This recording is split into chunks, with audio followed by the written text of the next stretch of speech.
You know when you're working on a project and you want to have cool looking checkpoints and fancy timers, but doing all the command block work is just too much and you don't want to waste all your time working on the commands? Well, I got you. I wasted all my time doing the work so you don't have to. What's going on, guys? I'm Armkaka, and what if I told you that there's a way you can add very fancy checkpoints in your maps with just one command? Wouldn't that be great? Well, today I want to showcase a data pack I've been working on for a while, and this data pack makes things like setting up checkpoints, timers, and other handy things 10 times easier. You only have to do the littlest amount of commanding to get everything working. Also, this data pack was made for my parkour maps specifically, but more than 90% of the functions and things you can do are transferable to other map categories like puzzles or adventures or whatever type of map you can think of. So let's get into how this data pack works, shall we? First, let's take a look at how you can easily set up a checkpoint system with just one command. The only thing that you need to do is to stand on the block you want to set the checkpoint, then look in the direction that you want the players to respawn in. So in this case, the player is going to spawn looking in this direction. Simply type trigger cp and set, cp underscore set. We do that and we got ourselves a very cool looking checkpoint and it works. Let's kill and we spawn looking in this direction, which the parkour is set, and we can continue to do the parkour. And with this data pack you can add up to 100 checkpoints. Keep in mind that the direction you're looking at when setting the checkpoint is the direction the player is going to spawn in. Now let's say you set a checkpoint but you change your mind and you want to move the checkpoint. Like right now I've set a checkpoint here, but I don't want the checkpoint to be here. I want it to be right here. So I'm gonna do trigger cp move set and number 2. There we go. Our checkpoint has moved. This one no longer works, so we can go ahead and get rid of that. This is our first checkpoint, and we have our second checkpoint right here. Oh, actually, what was I thinking? I don't need a checkpoint at all for this area. In order to get rid of a checkpoint or remove a checkpoint, just stand near the checkpoint you want to remove. This is the checkpoint I want to remove, and then do trigger cp underscore remove. And checkpoint gone. Don't forget, when removing checkpoints, you can only remove the latest checkpoint you summoned. So if you have 10 checkpoints, you'll need to remove checkpoint 10 first, then 9, 8, 7, 6, 5, and so on.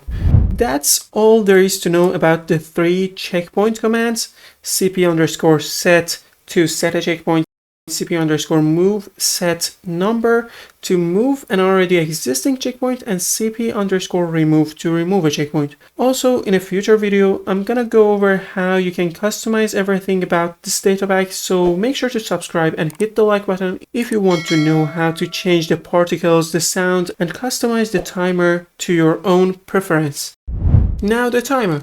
The timer is a really cool feature of this data pack, and it will show each player's time individually in the action bar. The way the timer works is very simple. You only need to apply certain tags to the player to get the timer running, pause it, and restart the whole thing. First, select the region you want to apply the tag, or you could just use a simple pressure plate with a command block underneath. Use the tag time run.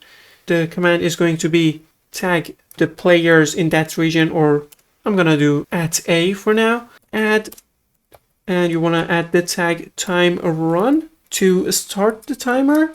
So right now our timer has started, but we can't see it. So in order to display the timer, you wanna add the tag time display. And there we go. Our timer is on 17 seconds.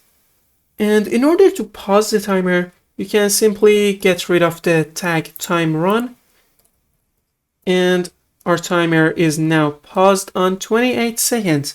And in case you want to restart the timer, just add the tag time restart to the player and the timer will go back to 0. Now that we have our time running in the action bar, you might be wondering what this section is all about. This is the part where I usually show the player what stage they are on. If you want to get rid of the last part, I'm going to show you how to in the video that I talked about. And I'm gonna try my best to release that video as soon as possible.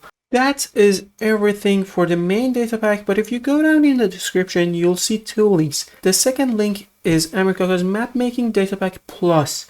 Other than the timer and the checkpoint part of the data pack, this data pack has some more additional stuff that I use in my maps, and depending on the project you're working on, this one may or may not help you better.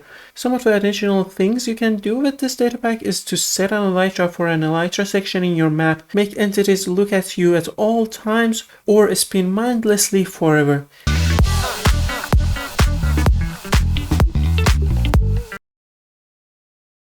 And there's some more little stuff which you can check out in the PNG file prepared in the DataPack file, but I will go over some of the stuff that are more likely to be useful. In order to set an elytra section for your map, just do trigger elytra set, and you see an elytra item has spawned. If you go into adventure mode, and when you walk on the elytra, you'll be equipped with the elytra. It has curse of binding, so you can't unequip it manually and then fly to your destination. And one thing to keep in mind is when a player collides with a structure block or touches a structure block, it's going to get rid of the elytra. Although the block that gets rid of the elytra can be changed through the DataPack file.